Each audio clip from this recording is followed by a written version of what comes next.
महाकाल की नगरी से गणना चालू। भगवान महाकाल का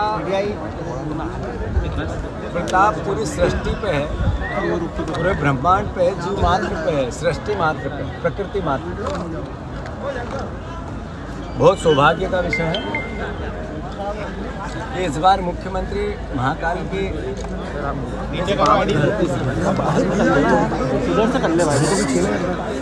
भारतीय जनता पार्टी थोड़ी सी आधी नीचे जनता के सामने अपनी बातें कही, वचन दिए, मोदी गारंटियाँ दी।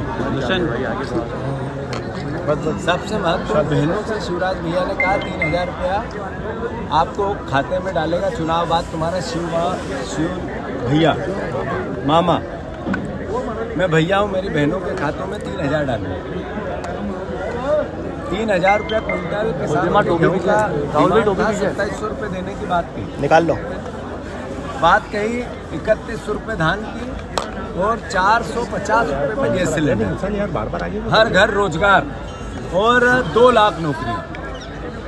मैं भगवान भोलेनाथ की इस महा कृपा ऐसी हो कि सरकार ये सब वादे पूरे, मनोज भाई सही साइड है, सद्बुद्धि हो, जल्दी से ज्ञान मिले, रास्ते मिले और ये वादे जो उन्होंने वचन दिए वो पूरे कर। भैया नेहरू हमारे सामने भारतीय जनता पार्टी का वो घोषणा पत्र है जिनके मोदी की गारंटियां हैं, जिसको लेके हमें बात करनी है, जिसको लेके हमें सरकार से आशा है कि वो पूर्ण करेगी।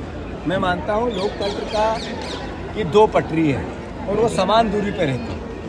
एक पटरी सत्ता की है, एक विपक्ष की, पर सत्ता में रहकर और विपक्ष में रहकर दोनों में देश सेवा होती है, प्रदेश सेवा होती है।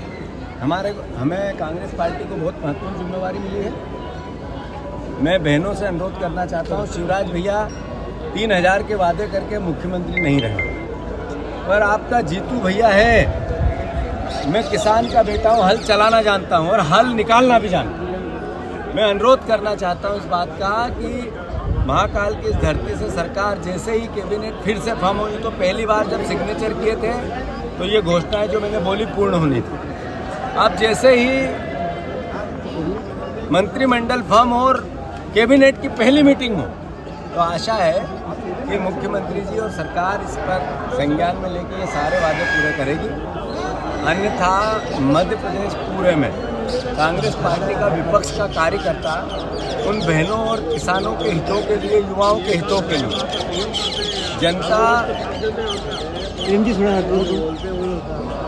जन भावनाओं का ध्यान रखते हुए,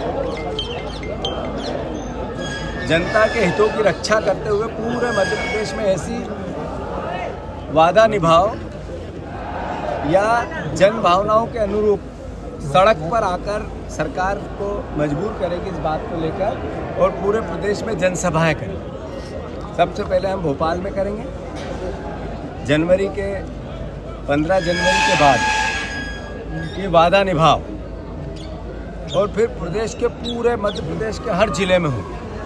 कांग्रेस को 40% मत मिला है, ये 51% कैसे हो, इसकी सद्बुद्धि मुझे और मेरे परिवार के, कांग्रेस परिवार के जन जन कार्यकर्ताओं को भी, हम सब मिलकर इस प्रयास को करें कि 51% मत मिले। ये भी एक भावना है और इसकी मैंने प्रार्थना की है और प्रदेश समृद्ध बने, प्रदेश की सुख शांति हो, प्रदेश देश में नंबर 1 हो, प्रदेश विश्व में मेरे का गौरव, जब भारत बने तो प्रदेश सबसे ऊपर। भैया कितनी सीटें लोकसभा में?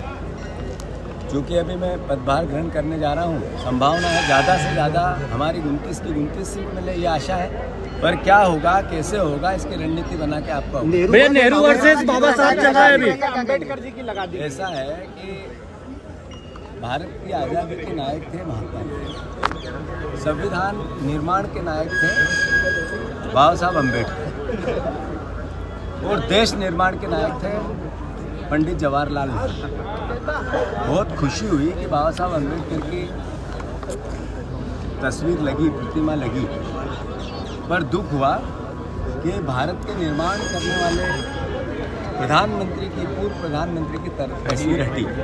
ये हटाने की राजनीति कैसी, ये नफरत किसी महापुरुष से जिसने देश की आज़ादी के लिए सालों जेल में बिता दी, देश के निर्माण के लिए सर्वोच्च निछावर कर दिया, उससे ये नफरत क्यों? मेरा अनुरोध है, सरकार ने बाबा साहब की जब तस्वीर लगाई तो पंडित नेहरू की तस्वीर क्यों हटाई? वो भी लगाने रहती, तीन तस्वीर की व्यवस्था की तो ज़्यादा अच्छा था।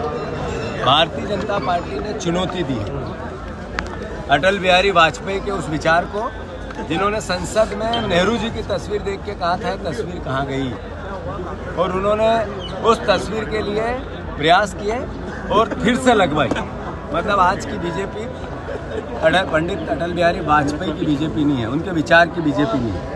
वो बीजेपी जो महापुरुषों में बंटवारा करना चाहती है वो बीजेपी है। हम निंदा करते हैं कि पंडित जवाहरलाल नेहरू की तस्वीर को इन्होंने वहाँ से हटाया, और स्वागत भी करते हैं कि अम्बेडकर जी की तस्वीर को उन्होंने लगाया।